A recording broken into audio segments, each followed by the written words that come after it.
let's see. I'll have the Bun Boy combo with a bowl of chili. Hold the onions. How's this for a little bit of nostalgia? Isn't that fantastic? This is the original menu from the old Bun Boy restaurants. No longer around, but still living in our hearts. And on this episode, because we're going to be spotlighting the world's tallest thermometer. It's right there on the cover of the menu. But before we hit the road, and I have my GPS here, it's going to take me about 2 hours and 48 minutes to get to that little desert town off the I-15. I'm really excited to get on the road. But before we do, I wanted to tell you a little bit about the original owner of Bun Boy Restaurants and the creator of the world's tallest thermometer. His name was Willis Herron.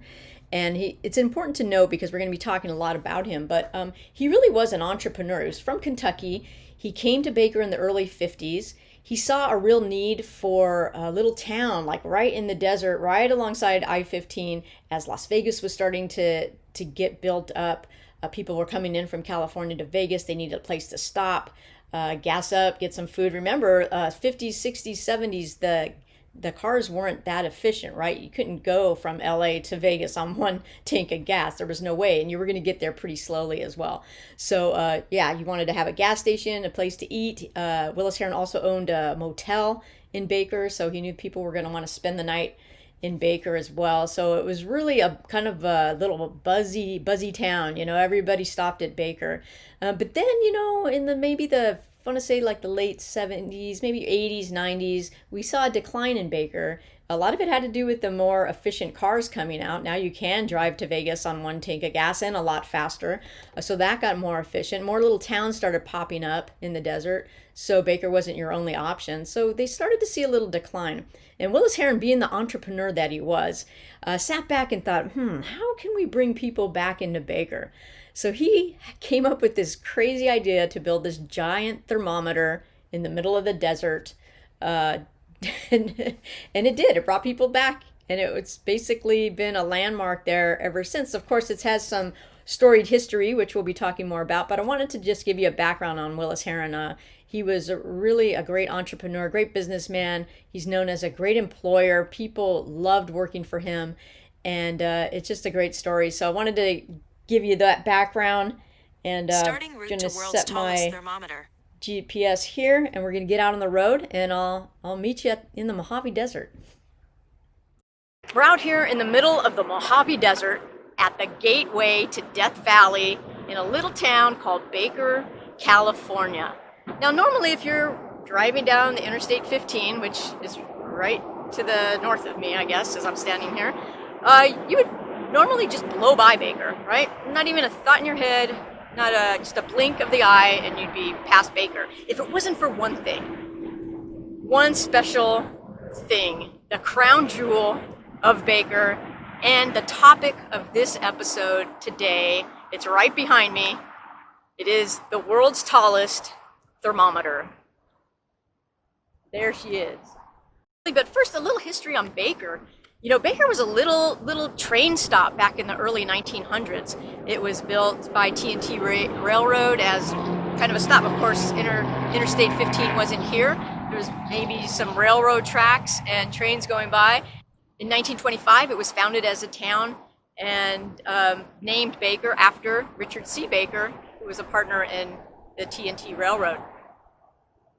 Now, if you can just imagine the late 20s, early 30s, trains coming by, a little whistle-stop town, people getting off the train, maybe going into a diner, getting a cup of coffee or a sandwich, getting back on the train. I would imagine a lot of transplants from other states coming into California at that time in the late 20s, early 30s. So really very cool. And if you come to Baker today, it still has like that back in time feeling. Like you really feel like time has stood still a lot of times in Baker. And it wasn't until the 50s and 60s when things really started to build up here, if you could say that. There's a lot of diners, a lot of takeout places. And then when Las Vegas became a big boom town, I mean, the I-15 was the route, right? So if you're driving the I-15 from Los Angeles to Las Vegas, you'll hit Baker at about 2 hours and 45 minutes or so. And then from Baker to Vegas, it's about a 2-hour drive. So not quite the halfway mark, but kind of. And so very intricate, the I-15, to the growth of Las Vegas. And also, you have to stop somewhere, right? And Baker's the place. Baker was definitely the place, especially in the 50s and 60s as Las Vegas was growing, and expansion of the I-15. Because in the 50s, you know, they expanded it.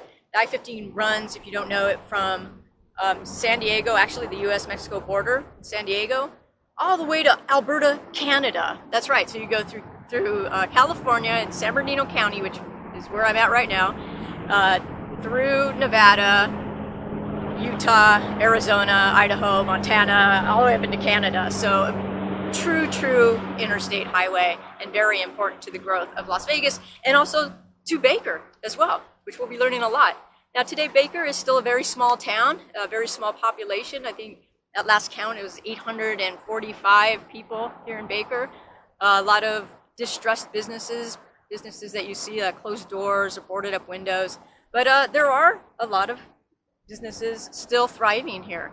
And one, thanks to this fantastic monument behind me, is the gift store at the world's tallest thermometer. We're going to go visit that right now. So I'm going to jump in my car. We're going to go down Baker Boulevard to Two-Lane Boulevard, and we're going to talk to somebody very special, and an interview that I'm so excited to share with you. I hope you guys enjoy it. So let's get in the car, let's drive down Baker, and hit the gift store. Let's go. So we're learning so much about the world's tallest thermometer today, and we're going to learn even more from our special guest, someone who has a very unique perspective on this iconic California landmark.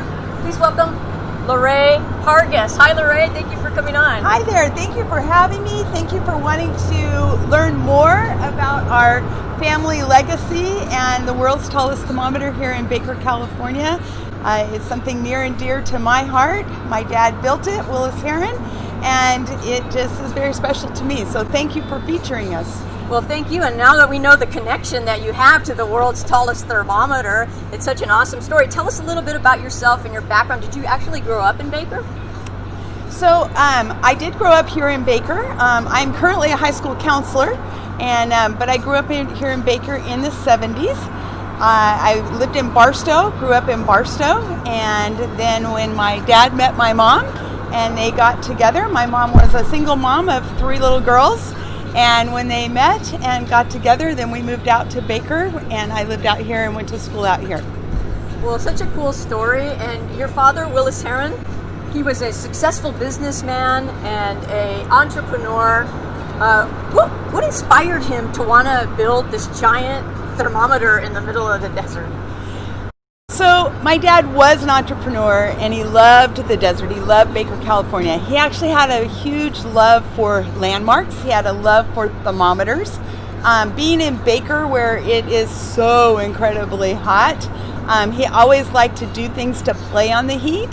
And so he actually got the idea for the thermometer from a very cold place. It was in Minnesota, and at the time they had a 22-foot thermometer that was the world's tallest thermometer, but it was going for the world's coldest temperature. When my dad saw that, he's like, "Whoa, I can improve upon that." And he actually, that's where it clicked. That's where he decided he wanted to build this landmark here. Well, your dad sounds like a very innovative, creative person, and probably a little eccentric. Can you tell us what kind of person Willis Herron was? Oh my gosh, he was just the most generous, respectful person I've ever met in my life.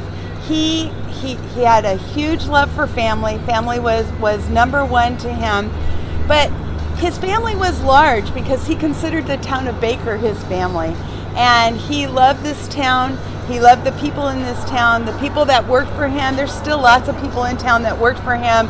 They tell me all the time what a great employer he was. He always treated people with respect. It didn't matter if you were the manager, the dishwasher, the maintenance person, the waitress. It didn't matter. He treated everybody the same, and it was always full of respect. And that's what he instilled upon us kids, as we also grew up to be business owners and educators, just to treat other people with respect. Well, and that's a great lesson for the kids out there too. You know, treat your parents with respect. You don't Absolutely. know what they're working on all the time, but there could be something really cool. But shortly after your father passed away, the thermometer fell on some hard times, into stress, neglect. There was talk of it being torn down. Tell us about that time and what your family did to help save the thermometer. So it was a hard time. In 2000, my dad, he became ill, and he didn't want the stress of all the businesses in town being on my mom. And so he decided to sell everything. And he sold his restaurants and motels and gas stations and his beloved thermometer. And he just did not want it to be a stress on my mom. And so he passed away in 2007. And in 2014, actually back up a little bit, I think it was 2012, my mom and I and my husband, we were heading to a wedding in Idaho, and we drove by here and we saw the condition of the thermometer. It was a mess. The doors were torn off, the wiring was stolen, it was a mess. And there was some people standing out here getting their picture taken in front of, a broken thermometer, basically. And my mom, we parked right over there. My mom got out of the car. She stomped over here and she said, I just want to tell you, I apologize. I apologize for the way this looks. This, as a family, would never want this. And I promise you, if I can ever get it back someday, I'm going to fix it. Fast forward a couple of years, the thermometer went into a foreclosure sale. My mom used her savings. She bought it back. And she used her savings to restore it. The family all jumped in. My nephew, my son, my husband, my sisters, we all jumped in to help and hired Yesco Sign Company, who's the original builder, I guess, of the thermometer, contractor. And we hired them back. We had such a great relationship with them. They were glad to help us again. And that's when we restored it. So what went into the renovations? What type of renovations did you do to improve the thermometer? So it was a mess. As I said before, all the wiring had been stolen, all the doors broken off. Inside the thermometer is a computer system that basically takes the temperature and reads to the lights to tell the temperature. That's not really mercury going up there. Some people think there is, but it's done with lights and a computer, so all of that had been stolen. We were very fortunate. Yesco Sign Company is who built the thermometer originally. Had a very close relationship with my dad, and between my husband, my nephew, my son, and a couple of other workers, and they did everything that they knew how to do. They did the tile work, they did the painting, they restored the gift shop itself. And so they did what they could do, and then Yesco put it back up for us.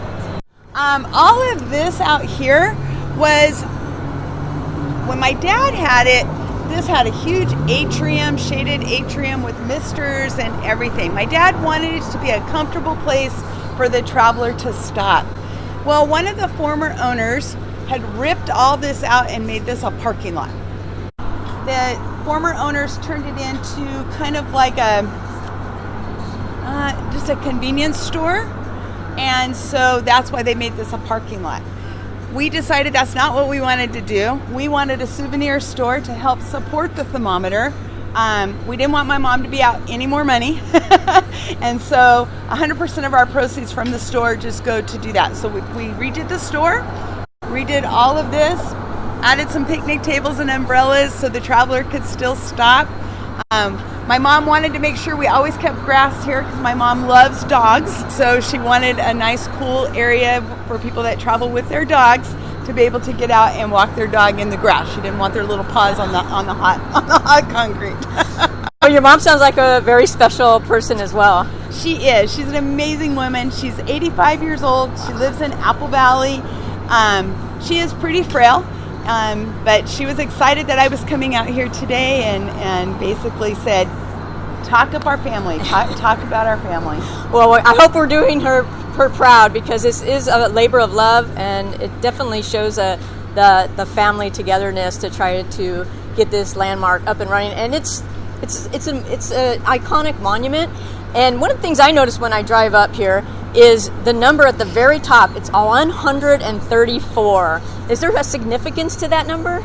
There is. So back on July 10th, 1913, in Death Valley, California, and Baker is gateway to Death Valley, okay? So in Death Valley, the world's hottest temperature was recorded of 134 degrees, which, by the way, in July of 2020 was almost beat.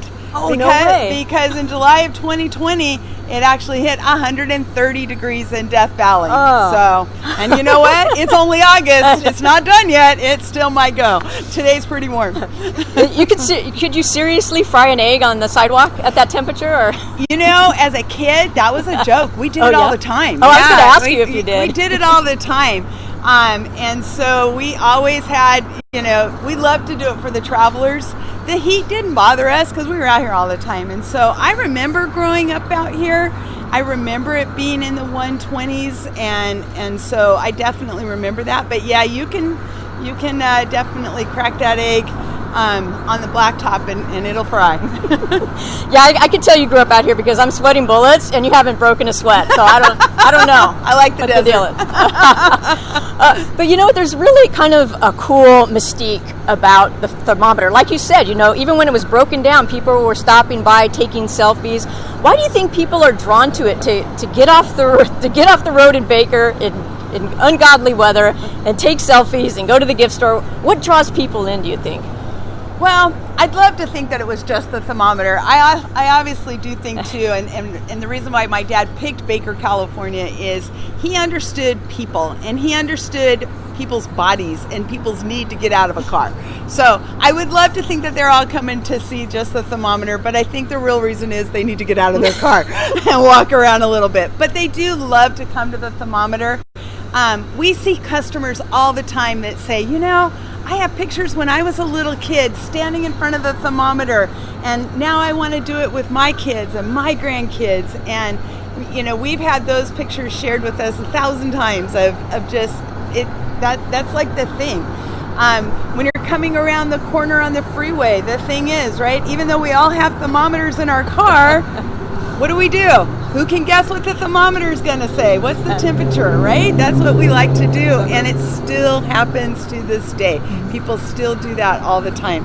And so I hope that they like to visit the gift shop to learn about the history. We do have lots of things in there about the history of the thermometer, and I love when they come and they support our town. This is a great little town. It's been hit hard by COVID-19 and the closures, but we're hoping that it's going to open up soon and people can go, because there's still a lot of traffic.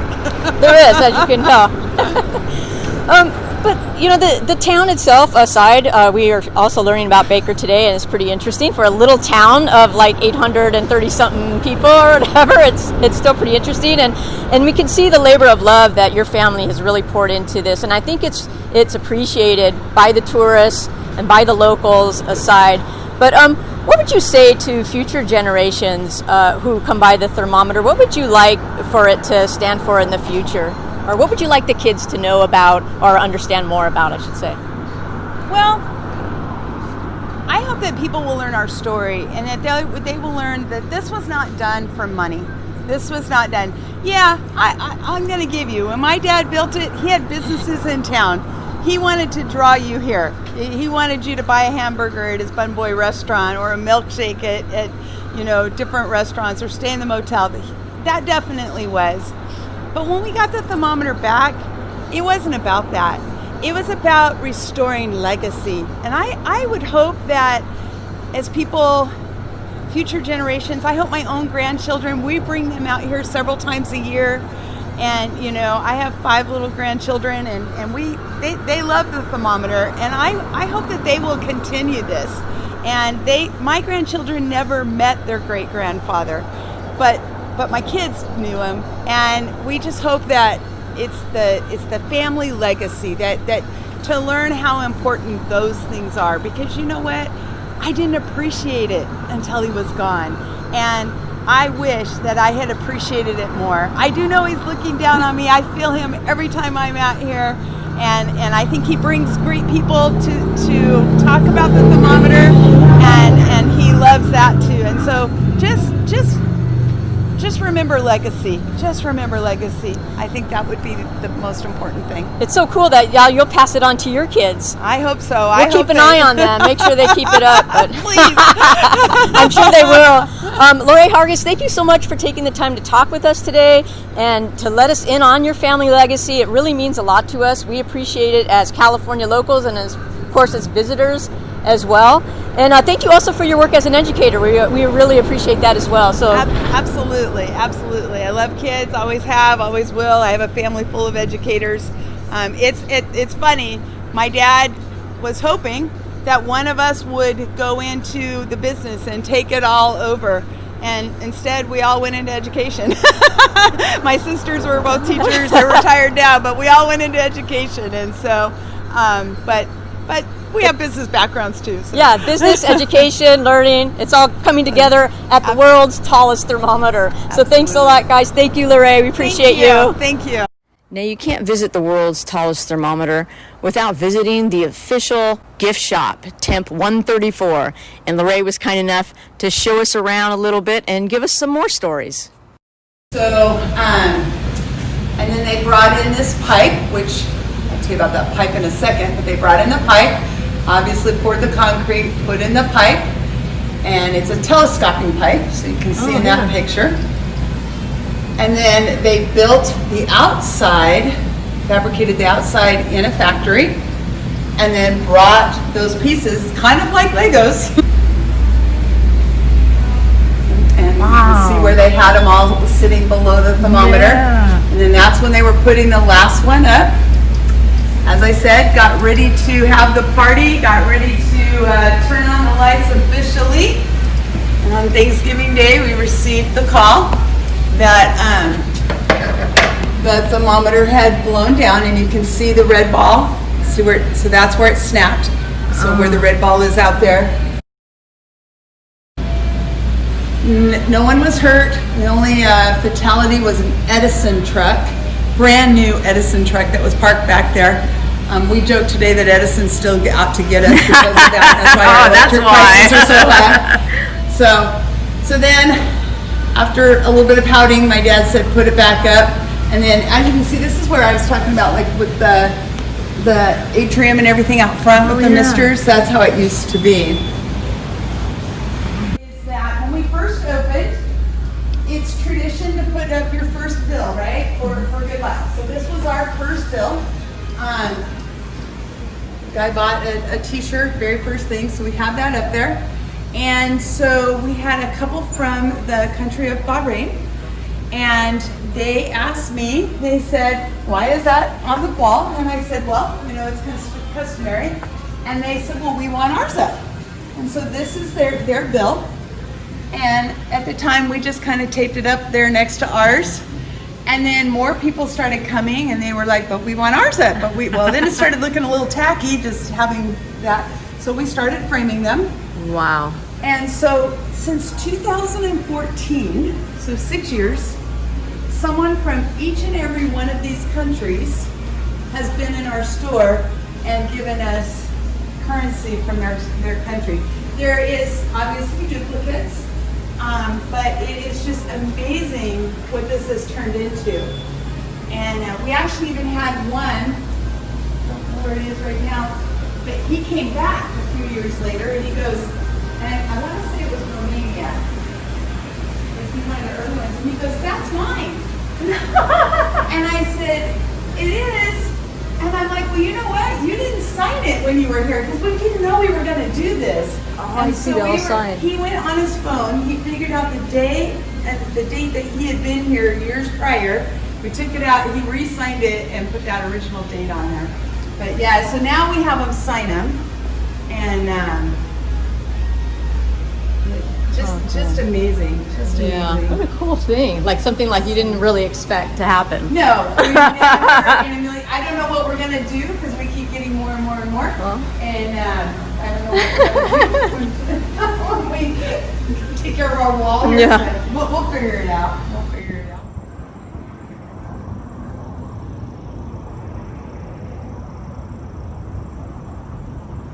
Temperature 134 is the official gift shop for the world's tallest thermometer.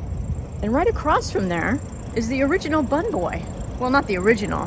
The original was actually burned down in fire in 1990, but it was rebuilt. And now it looks like it's made into another restaurant, but it looks like it's boarded up. It might be because of COVID, or it could be just like a lot of these businesses in Baker, just closed up. The Mad Greek, I hear, will be back in business pretty soon. It's like an original Bun Boy sign there. But the reason I'm walking down here, there's a reason why I'm walking in the middle of the Mojave Desert down Baker Boulevard, is to show you this little house where you see the Mad Greek Cafe.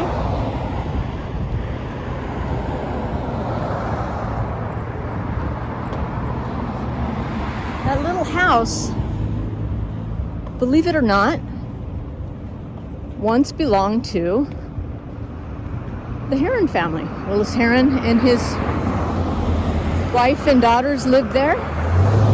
That's where LeRae lived when she was little. And that was the Herron house. Look at that. How cool is that? Right there on Baker Boulevard. Fitting for a man who owned a lot of businesses here, gas stations and restaurants, and was a pillar of the community. We heard LeRae talk about her dad and what a great employer he was. That's a big testament to his character, and I think he's passed it down to his kids, which is really cool. So we'll just take a look down Baker real quick in the Mad Greek Cafe. Their signs are everywhere. I remember when I was a kid, like if you grew up in the 70s, 60s, 70s, and you drove Interstate 15, maybe you were traveling to Nevada or Arizona, 20 miles out of Baker, you would start seeing these Bun Boy billboards, basically. 20 miles till Bun Boy. 15 miles till Bun Boy. 14 miles till Bun Boy. So when you got to Baker, of course you wanted to go to Bun Boy. They'd been advertising it, and of course Willis Herron, a big part of that marketing campaign. Let's look to see what we're at the temperature here. Not too bad. 109, 110, 11, 12, 13, about 115. Looks good.